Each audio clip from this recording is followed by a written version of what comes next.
এই বেগুনি ভুঁই আমার পানি বেঁধে গেছে। আমি অনেক বেগুন লাগাইছি, পানি বাঁধার কারণে আমার বহুত টাকা লস হয়ে গেছে। নিম্ন 5 বিঘে বেগুন আমার। ঝাল আছে 3 বিঘে, ঝালের ভুঁইতে কেবল পানি ছেঁকে আলাম, সেটাও আমার খুব লস। এখন এই লস পূরণ করা, আমার ঘাটতি পূরণ করা খুবই কষ্ট। না মানে এখন আর বেগুন হবে না, তার কারণ যে আবার কেলানে পানি চাপ দিয়েছে, উপর থেকে বৃষ্টি হচ্ছে, যার কারণে আর হওয়ার কোনো সম্ভাবনা নেই। আমি ছেড়ে দিয়েছি। এর আমাকে গ্রামে রাশেদ ডুবার আছে, তিনি হচ্ছে গরু বেঁধে দিয়েছেন, বেঁধে দিয়ে খাইয়ে দিচ্ছেন। এখন আমার আশা আছে হয়তো ধান লাগাইতে হবে, তাছাড়া তো আর কিছু করার নেই।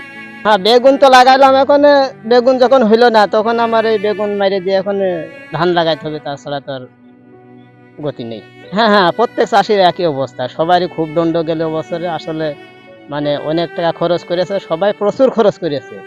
খরচ করে সবার ইচ্ছা ছিল যে এবার ঝাল একটু দামে বেচবো, কিন্তু কেউ সফলতা হতে পারেনি। সবার এবার আসলে দণ্ড।